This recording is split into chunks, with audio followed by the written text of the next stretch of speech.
Hi, this is Rachel in Recovery. We've got a special guest with us today, Steve. He's going to tell us a little bit about himself, and he was married to a woman who was a sexual abuse survivor, and he's going to tell us a little bit about that. But he's also going to tell us about a website that he created for partners with that have been sexually abused and being that supportive partner. Steve, tell us a little bit about yourself. Hi, Rachel. Thanks for having me. So a little bit about myself. Was married to a survivor of childhood sexual abuse for quite a while, and relationships can be tough even in the best of circumstances. So, we had some challenges, and I was looking around. I had my own counselor, and I was looking around also for like support groups, right, or resources for partners of people who have been sexually abused as children, and I couldn't find any. And so there weren't any online forums, there weren't any support groups, in-person support groups. You can find all sorts of things for survivors themselves, but when you say, oh, well, what about partners of survivors? We have some needs too that are kind of special and unique. So what about that? And I didn't find anything, and it was really frustrating to me. So I was asking my counselor about it, and she said, I couldn't find anything either. There isn't really anything out there. And so I thought that was kind of odd. This was like 2007, 2008 or so. And, there were a couple of books out there, but they didn't really do much for me. So I have a bit of a technical background, so I thought, I'm just going to set up a private, members only peer support group for partners of survivors like me. And so I did. I started a website that's called supportforpartners.org, if anyone wants to check it out. It is completely, it's amateur, it's just, you're not going in there. Don't go in, expecting professional counseling. It really is all about peer support. And so, actually my counselor challenged me to that. She said, well, Steve, if there's nothing out there, what are you going to do about it? And so, that kind of spurred me to do this. And so that's been going since 2008. And we've had a number of people subscribe over the years, people who've been there for a long time or just a little bit. And, so that's kind of my story in a nutshell. Okay. I guess tell us a little bit about your own experience. Like, what were some of the things you struggled with the most? Sure. So, one thing that's a struggle is intimacy and trust, I think. Intimacy and trust are sort of recurring challenges with these relationships, and over the years, as I've read more stories for people who've joined the site, those are some recurring themes. And if you think about it, it really makes sense.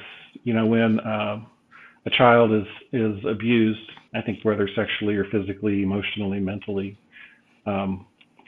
there's a level of trust that was betrayed, right? And because they trusted and it was betrayed, bad things happened. And so I think that sort of sets a certain way of thinking in place, that vulnerability that is needed for trust can be dangerous, because then that trust is broken and bad things happen.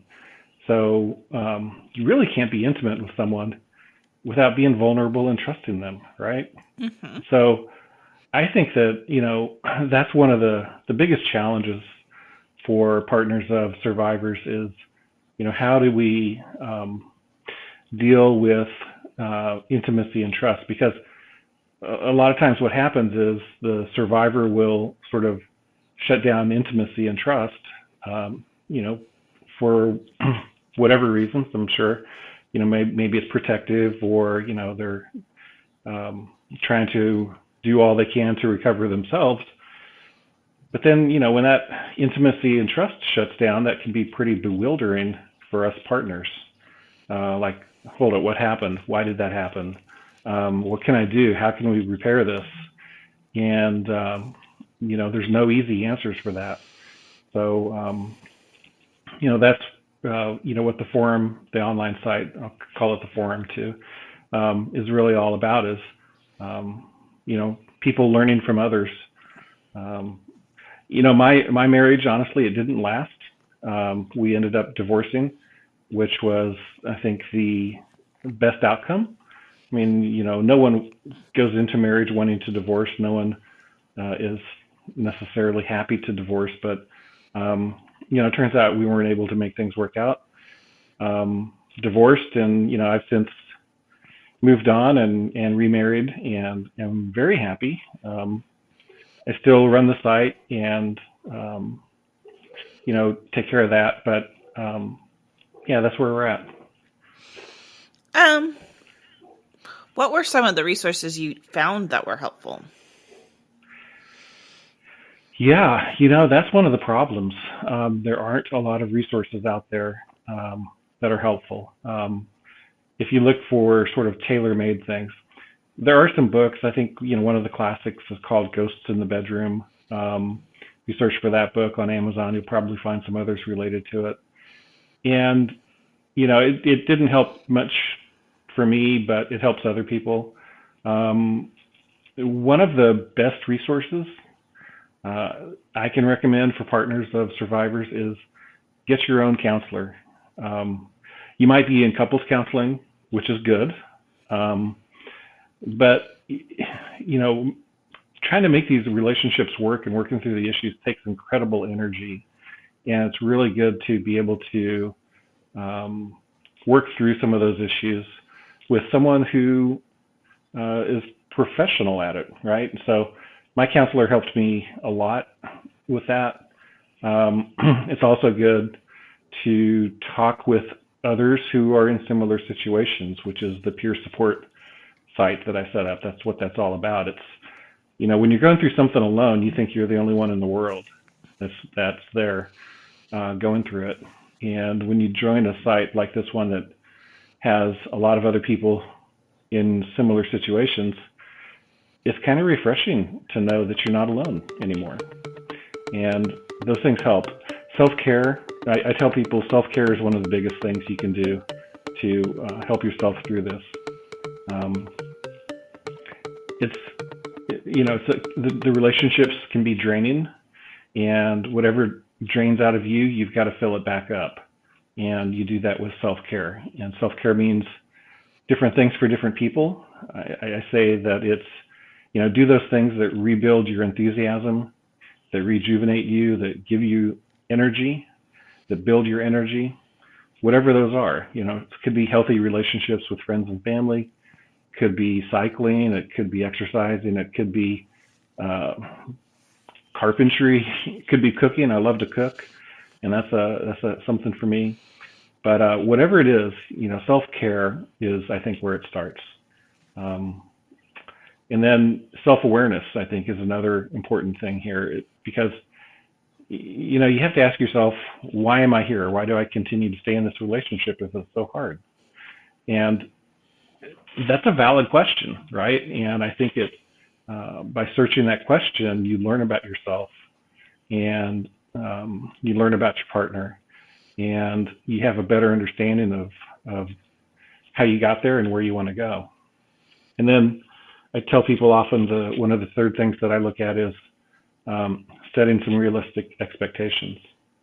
So I think once you have your energy back, and once you have some self-awareness about why you are where you are, you can set some realistic expectations. And I say realistic because, you really need to be able to achieve those expectations. If you're expecting perfection, well, it's not going to happen. And perfection doesn't happen with any relationship. So what are some expectations that you can set? Hopefully, ideally, in cooperation with your partner, setting some expectations so that, you can achieve them and you can be a little more content, right? Because meeting those expectations leads to a level of contentment. And then longer term, you might decide that, those expectations are fine. You can live with that, or you can't, or whatever. But that's sort of the advice and the roadmap that I talk with people about. Well, and I read the book. I think it's Allies of those who've, Allies in Healing. yeah. Yeah. Uh, and I found, because I mean, I'm not only a survivor, but I've also dated several survivors myself. So Hmm. I'm kind of one of those people that are like in AA and Al Anon. So, That's a good analogy. I was going to talk about that up front. Like, where's the Al-Anon for, sexual abuse survivors, right?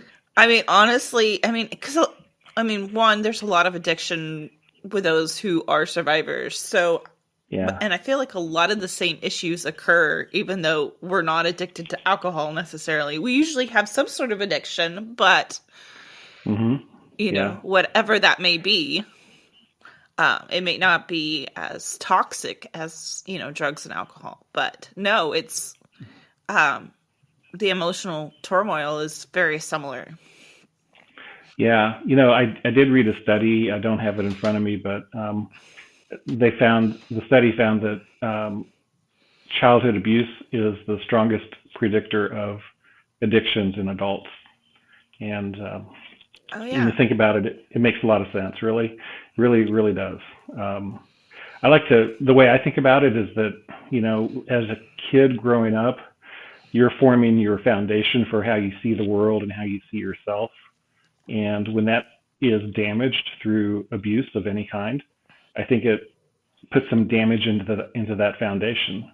Um, and it's really hard to repair a foundation after you built a house on top of it, right? You build that foundation as a kid, then you become a young adult, you're building a house on top of that foundation, and then eventually you realize, hey, my foundation's broken. It's tough to fix at that point. It's not impossible, but it's tough to fix, and it takes hard work. Um, so I can understand, the link between abuse and addiction. It makes perfect sense for me. Well, I mean, just eating disorders and all kinds of other things. I Hmm. mean, the list is a mile long, and the higher the ACE score, the more medical issues that come along with that. And the ACE scores are Hmm. based. I don't know if you've heard about the ACE scores, but I have not. What's the A score? the ACE score is like it's a 1 to 10 survey questionnaire, and it mostly, it has to do with different types of abuse, neglect. You know, some of the questions were you Hmm. sexually abused or physically abused? Hmm. Was your mother, physically abused by your father? Was there divorce? Was there, where was your, how many absent parents? Did you have a parent with a mental illness? I mean, and Hmm. I don't know if that's all of them, but there's 10 of them, and those are the types of questions they ask. Hmm. And Yeah. the higher your number is, and if you're over like 4, your health complications just rise tremendously. Yeah. For sure. Yeah. I mean, the mind and body are linked. Oh yeah. That's for sure. Yeah. It's a big thing about a question I get from a lot of different partners is like, you know, the abuse my partner went through wasn't as bad as the abuse I know someone else went through, and that other person is doing so much better than my partner. So what's up with that? And so one of the things I found through just reading and research is that, if a kid is abused and they come back to a supportive family and they can tell their family about it and their family supports them and gets them the help they need right there at that point in time, then the damage of that abuse is likely to be much more muted in the long term, Oh yeah. right? It makes perfect sense because you're treating the damage at the point it happened instead of waiting years, right, before you treat it. If you come back to a dysfunctional family, or you don't say anything, or you get blamed for it, or whatever, then that's a whole different story. And I think it doesn't, in my experience from what I've read and from talking with other partners, it's not so much the type of abuse or severity of the abuse, it's the fact that the abuse happened and the family wasn't supportive, or the survivor didn't feel they could talk about it, and so it keeps stays bottled up inside for a long time. And that's, when it stays bottled up like that, I think it's like an acid, right? It's going to eat away at things and eventually comes to the surface, right? Yeah, I mean, if you don't address those issues and they have nowhere to go, they'll just eat at you for years, and you'll see Mm-hmm. it over time. You know, you're like, why is this person so, like, it come out most of the time as some sort of self-sabotaging. Right. Yeah. And that's where, one of the things that I learned about being a partner of a survivor is there's this thing called secondary abuse, um, where, the partners weren't the ones actually abused, but the abuse has a knock-on effect essentially to the partners. And I think that's real.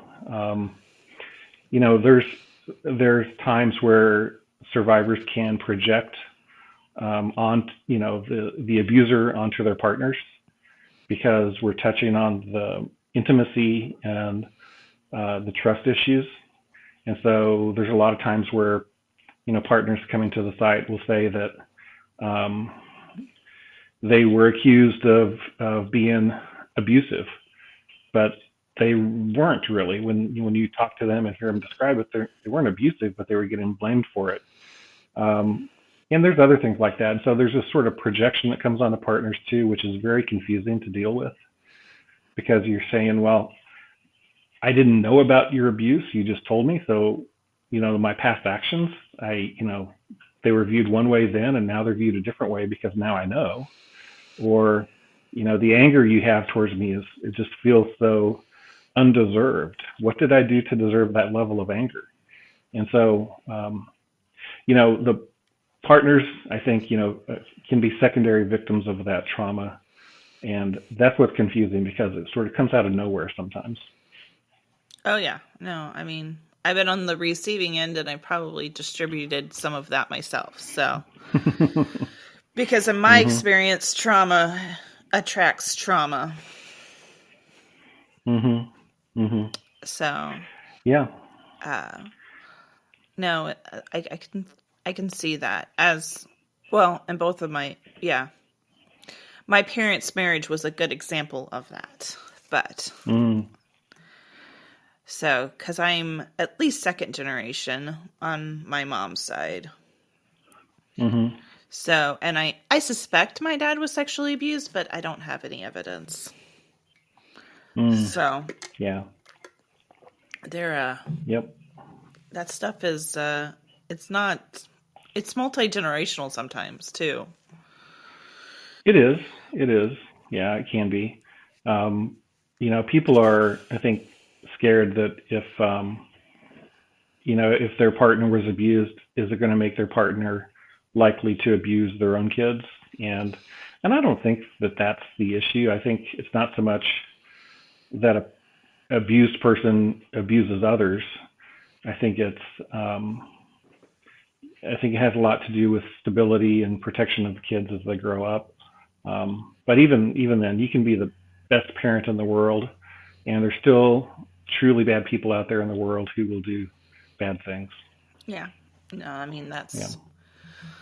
that's a, that happens a lot. I hmm mean, and a lot of, I mean, especially depending if they end up with, I mean, a lot of survivors end up with some pretty severe mental illnesses from this, you know? hmm Yeah. I mean, we're talking like schizophrenia or Dissociation. Yeah. dissociation, BPD. Um, hmm I mean, the list is a mile, you know, all kinds of anxiety, depression, ADHD.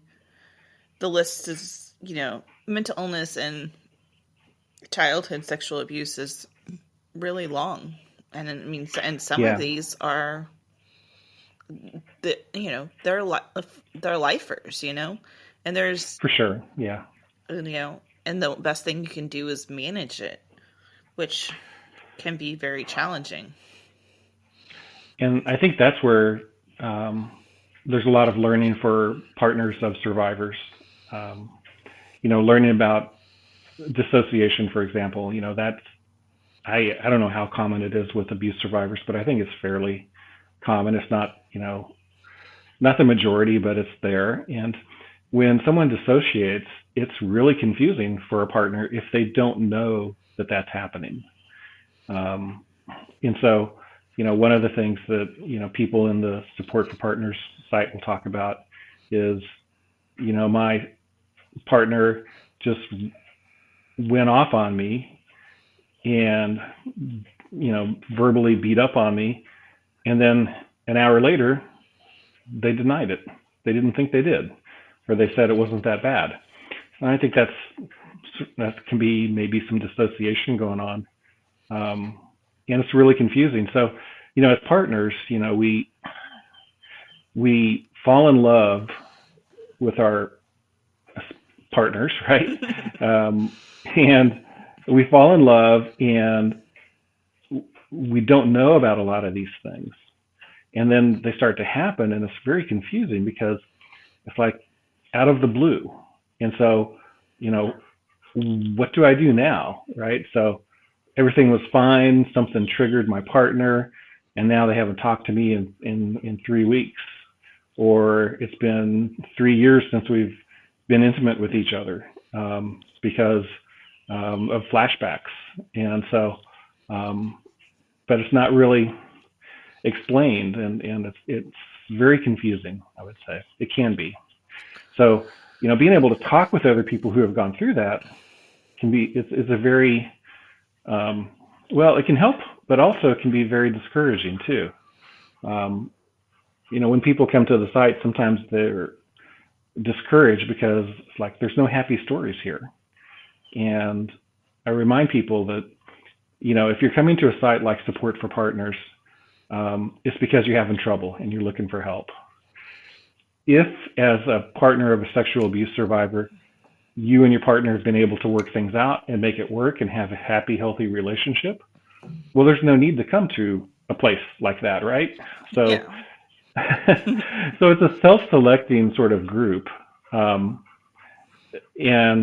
it can be a little depressing. But I tell people, focus on the stories, right? Focus on the stories that are told and how you might identify with those and what you might learn from them. And try not to get discouraged, because your path isn't going to be the same as anyone else's path. And so, learn what you can and take what you can and apply it. And all right, guys. Thanks for listening. Steve, thanks for being here. He's coming back next week to tell the rest of his story.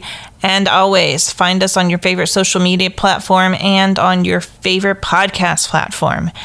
And if you want to support us, which we appreciate greatly, go to Patreon and find us. And there's all kinds of goodies. You can find t-shirts, mugs for higher brackets. It's always sweatshirts. And they have all kinds of goodies you can do if you do a monthly membership. If you want to check us out. And always come to rachelinrecovery.com for any of your other needs with Rachel in Recovery. And you can always find your favorite book list of Rachel's. So I'm always reading new books and posting new books. So feel free to check that out.